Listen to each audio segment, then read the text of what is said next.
Hey folks, how's it going? This is Iron Seagull here, back with another opinion piece. So before I get into today's topic, I'd like to go through some of my favorite comments from the first episode where I talked about hidden lots. The first comment comes from a Southern writer. I agree with many points in this video, especially about the career lots. I do think hidden lots can be a waste of time sometimes. They're fine depending on the circumstance.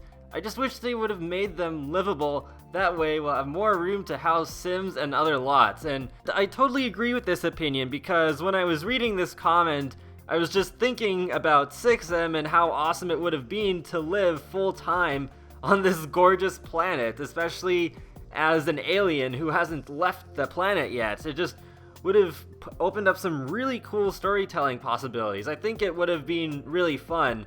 And since this is The Sims 4, we don't really need to worry about things like having rabbit hole lots for careers and other things, so it could have totally worked. It's just I guess they didn't have enough time to make 6M a fully livable place. This next comment comes from Millie Dragon. I think a supernatural world shouldn't be hidden. A true supernatural world is set in a contemporary world, like Twilight or True Blood. Just supernatural beings that have to disguise. However, I do think there should be hidden worlds within that are very magical, fantasy, and that you can unlock and even live there like Hogwarts. The world in The Sims 3 Supernatural is based on forks in Twilight. And they could just break them into 2 expansion packs. One is supernatural, includes werewolves, witches, and vampires, and then a fantasy expansion including fairies, dragons, etc. I actually really like this idea. It definitely would be nice to have a balance between worlds that are there from the start and some that you could unlock because they are meant to be more secret like Hogwarts. I'm not sure about the 2 expansion pack idea though. I have a feeling that would not go over well with the majority of the Sims community, but I do feel like if they were to try and combine a whole bunch of supernatural creatures into just one expansion pack, then some supernatural creatures in that expansion would be really good, and then some of them would not be as good. So, I don't know, maybe they could do a Make and Magic remake for a game pack, and maybe put a few more in a different game pack. But I do think that everything Millie Dragon listed should come back in The Sims 4 at some point. I'd love to see pet dragons return from Make and Magic too, that would be really fun. Another comment comes from Tuggerix. I agree on everything you said. The work lot shouldn't be hidden because that is part of the areas they are in. It's a shame they made it hidden for us, but made it not hidden for visitors who picnic there, and I'd love to send my Sims to the doctor when they are sick, instead of the medicine they have to buy. Like when my Sims are pregnant, they also go to the hospital. And I agree with this too. It is really silly that the Get to Work lots were all hidden. And yeah, they all fit in with existing worlds because the police station and the hospital are basically in downtown Willow Creek, and the science lab being on the outskirts of Oasis Springs. I am starting to think that with Get to Work, the doctor career was the last one that they worked on and then just kind of ran out of the time at the end because, yeah, it is kind of weird how Sims can go to the hospital if they're about to give birth, but if they're sick, nope, you gotta order the medicine from the computer. And this last comment comes from Silverstar 88,822. So I have another idea. You could give your opinion on the future of The Sims 4 in general. What would it take for a majority of the fan base to be satisfied with the game and stop saying that it's so inferior to the previous games in the series? And it is thanks to this comment that I came up with the idea for this next episode. Thank you very much for this comment. I think this is going to be a really interesting thing to go over, so let's dive right into it. Alright, so it's definitely difficult to deny that The Sims 4 has had the rockiest start out of all 4 Sims games so far.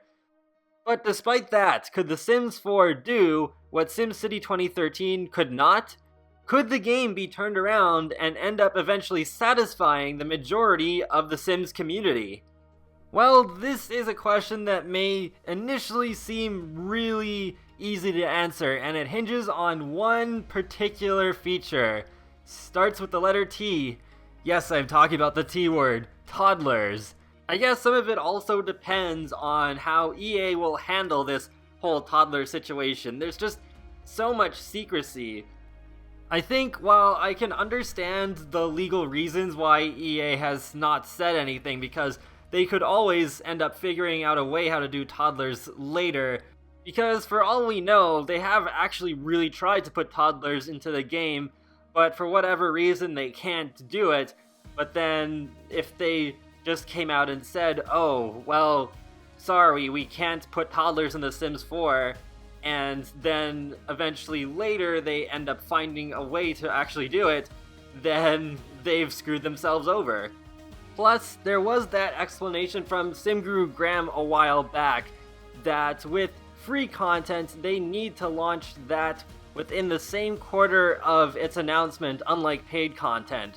So that theoretically could be a reason why they're so quiet about toddlers, because they want to give us toddlers for free. But I do feel like at this point it's just getting harder and harder to really justify that, because, well, it's been over 2 years since the base game came out, and they've known since before the base game even came out that we want toddlers in the game. And while toddlers can be complicated to make, I'm really starting to think that this is getting a little bit too much. I don't think it really should take this long for them to just put one age state into the game. Where do we draw the line? After another year, or another 2 years, or another 4 years? This is one thing that I've really thought about a lot, and it's just really agonizing that we still have no answer 2 years in, no matter what the reasoning is. But the reason I'm talking about toddlers so much is that because of all this toddler drama, they are fighting an uphill battle. If they do put toddlers in the game in the near future, and they're at least just as good as they were in The Sims 2, then they have a lot less to worry about. But if toddlers never get put in The Sims 4, then redeeming the game for the majority of people will be extremely difficult. It could go one of two ways. They surprise us and say during Sims 4's active lifespan that no, toddlers are never coming, and then the big wave of backlash happens.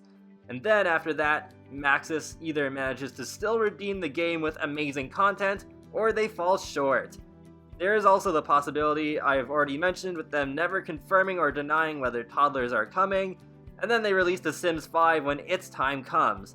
And then by that time, The Sims 4 could have either flourished into a really great game, which would soften the blow, or the future content generally does fall short, and the majority of the community will get upset anyway. And rightfully so. I think it has bit them in the butt really hard, because now they're just making us wait, and what's probably going to happen is toddlers will never come, but they'll never confirm or deny anything. It'll just be like The Sims 4 will go on for however much longer, then they'll announce The Sims 5, and then they'll stop making expansion packs for The Sims 4, and The Sims 5 will come out, and that's it. It'll just be like, well, yeah, no toddlers, but hopefully in The Sims 5 there will be.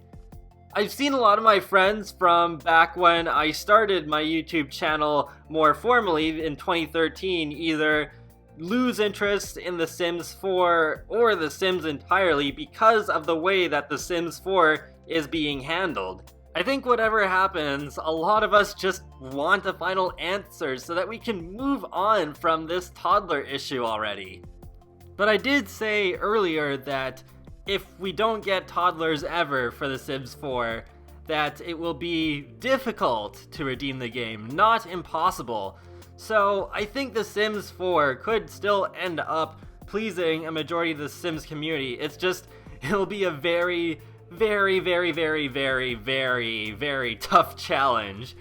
But if they manage to listen and put the fans first, then I think they could pull it off. Focus more on gameplay over graphics, focus more on game packs and expansion packs over putting out so many stuff packs. Focus on the content that a majority of us want back really soon, and have always clamored for in the past, like pets, university, and seasons. And keep in mind that customization is a really important aspect of the series, because these days it feels like The Sims 4 is focusing a little too much on storytelling, while builders, they get a little bit, but overall are just left in the dust. If they keep making really controversial decisions, like not making the elevators animated, and not being able to build our own apartments in other worlds, that could hurt the game beyond repair for many people. One thing that does give me hope that I think a lot of people forget is The Sims 3 got a lot of hate at the beginning too. While it was for different reasons, it eventually did turn around. The Sims 3 at the beginning really felt like it was going to become more of an RPG than a sandbox, and a lot of us really hated that. And then it was kind of around like late nights and Generations when it started to change, and The Sims 3 did start becoming more like a sandbox again. And in my personal opinion, The Sims 3 really started turning around when Pets came out. That's when the game started feeling more alive, and that there was hope that The Sims 3 could live up to what The Sims 1 and The Sims 2 were. I think if The Sims 4 had been billed as more of a spin-off game instead of being called The Sims 4, implying that it's supposed to be a sequel to the previous 3 games, then this game would not be under as nearly as much scrutiny. Even though it doesn't always end up being the case, it's generally expected that a sequel is supposed to have the essence of what made its previous installments great and improve upon it so that's overall better than its predecessors. So The Sims 4, in the end, should have all of the features that people really love the most in the previous Sims games, like family play, and all of the fan-favorite expansions, like Seasons, Pets, University, Vacations, the Supernatural expansions, etc. But they shouldn't just focus on bringing things back exactly the same way. They should also make tweaks so that those things are the best versions of those yet, while also occasionally tossing in some new ideas. And they have done a little bit of that. Because while we are missing some really big things that'll probably never be brought back, such as The Sims 3's open worlds and creative style, they have made some improvements in smaller areas, like the hot tubs, for example. We can have 8 Sims sit in them instead of just 4, and kids can use them too. And ever since Get Together came out, it's much easier to do group interactions in The Sims 4 than it was in the previous games, especially with the group settings where you can have a bunch of Sims go here together and do different activities together instead of having to queue them up one by one or clicking on another Sim and have them join your Sim. It's a lot less hassle with certain things like that now. And while I do think the biggest issue is that Maxis just really needs to step up their game with The Sims 4, I think there needs to be a little bit of a change mentality-wise with the Sims community as well, because it's basically just become cool to hate on The Sims 4 and just bash it and keep focusing all the energy on the things that The Sims 4 does not have rather than what it does have. There was a lot of this with The Sims 3, and now it's continued into The Sims 4, and sometimes I can't help but wonder, will The Sims 4 always be the punching bag of the series no matter what, even if it does become a really great game? So overall, what do I think of the future of The Sims 4? It really has the odds stacked against it, and for a majority of the fanbase to be satisfied with the game, well, it's gonna take a lot. They need to bring back more fan-favorite features while doing them justice, throw in occasional fresh ideas, not forget the game's roots, and while it is justified to expect a lot out of what's supposed to be a sequel and not a spin-off, we also need to level our own expectations a bit. Some of the things that we want will never come back. That's happened with every Sims game after The Sims 1 so far. And with every sequel, that's just going to get harder and harder to do. The Sims has run on for almost 2 decades, so it pretty much will be impossible to have every single feature that we want from the previous Sims games, even if they are major, some of them. And I do admit that is a hard thing to accept sometimes, but the sooner that we do accept that, the better off we'll all be mentally. I think realistically, the best Sims game we can hope for is not one that has every single one of the fan favorite features, but a game that has the most essence of what's made The Sims such a popular series in the first place. Unfortunately, even as technology progresses, games cost a lot of money to be made, and there's always budgets and bottom lines that need to be followed, even with big companies like EA. And that about wraps up my thoughts on The Sims 4's future, and the community's reception to the game. And wow, that definitely took a lot out of me to record, but I had a lot of fun doing it, and I hope you all enjoyed it too.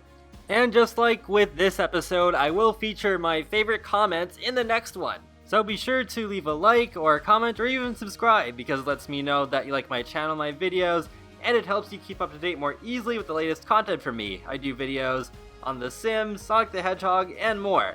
So I'll talk to you later, guys, and have a great day. Thanks for watching!